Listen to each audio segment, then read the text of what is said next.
What is going on, everybody? Welcome back to Phones and Drones. I wanted to go ahead and give you guys a quick side-by-side speed test between a couple carriers that are out there today. This is in the first half of 2020. You guys that follow my channel see I will do these from time to time. Most recently, I've done it in comparison to T-Mobile or Google Fi or T-Mobile and Verizon. Today, I'm going to include a third carrier. And if you guys, again, that follow my channel, will see that I've kind of been commenting recently on Mint Mobile. It has been impressive enough that I want to go ahead and include Mint Mobile amongst these three devices.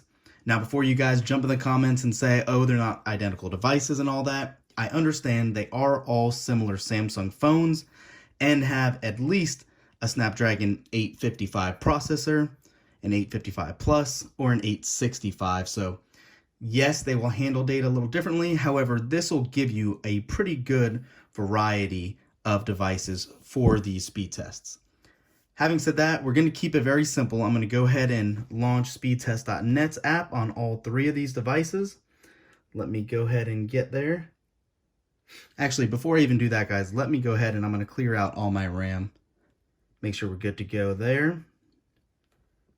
Launch speed test there. Do the same. Oh, sorry about that.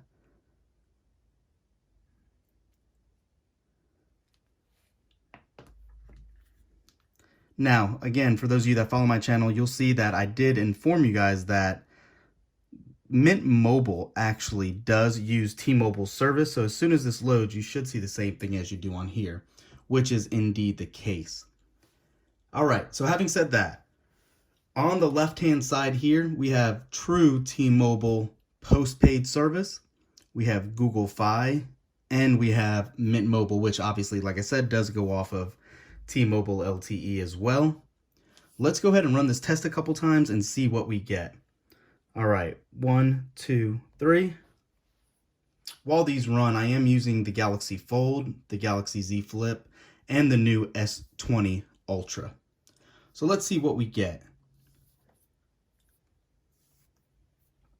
Right off the bat, you can see the difference between a MNOVO carrier and what happens. Now, one thing I did not do right off the bat was change the actual location of these. I just went with whatever it defaulted to.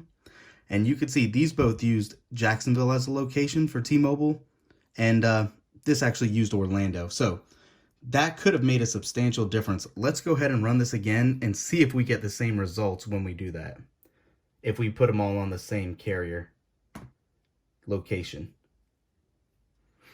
So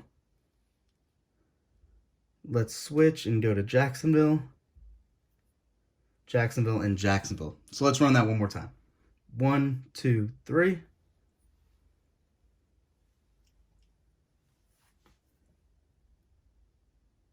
So it actually did not help it at all.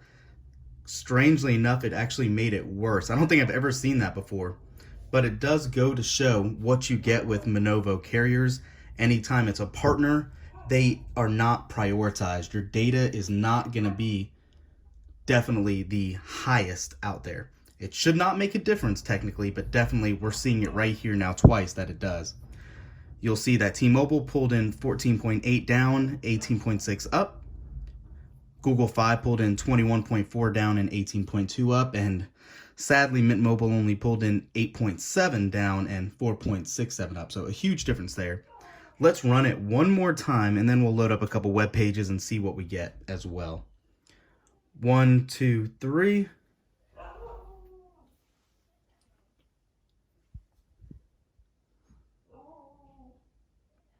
And we are definitely getting similar results, if not worse, right there on Mint Mobile.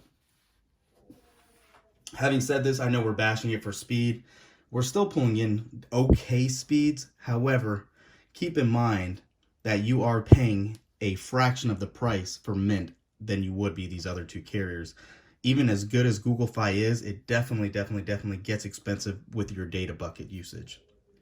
I'm not sure why this one's taking a little while longer to finish, but there we go. You can see the numbers there. I'm not going to read them back off to you. There's definitely a difference. All right, let's go ahead and try a couple websites now. I went ahead and opened up the fold to give me a little more real estate to try to click on. With three screens, it's a little difficult. We're going to go ahead and try CNN first and see what we can get. I know it's a little graphic intensive on that site. 1, 2, 3. And you could see Google Fi, then Mint, then T-Mobile finished in that order by a significant margin actually as well. Let's go ahead and try, let's do Yahoo. 1, 2, 3. Missed that one. Let's try that again.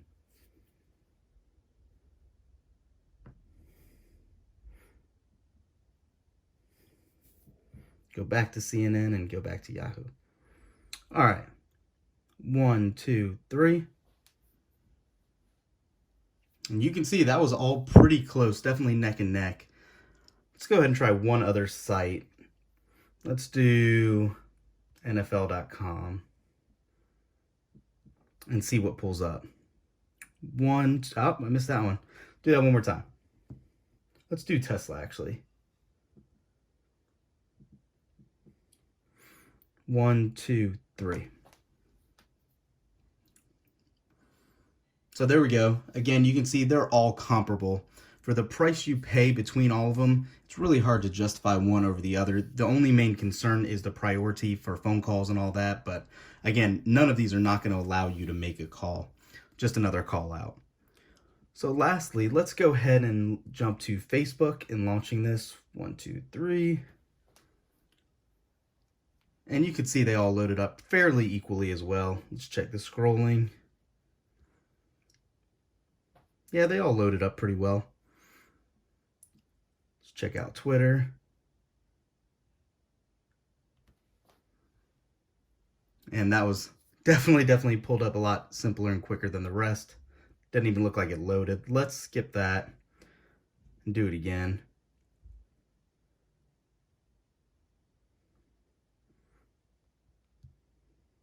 All right. 1, 2, 3. And there we go. The S20 Ultra actually still did finish with Mint Mobile first. But that's it, guys. Definitely not a scientific test, but I'm curious to see what you guys think of MNOVO carriers and then really how these each performed. Did Google Fi surprise you? Did T-Mobile's lack of really standing out from the pack surprise you? Let me know down below in the comments. Do you guys have any of these three and prefer one over the other? Thanks for watching, guys. We will catch you in the next one.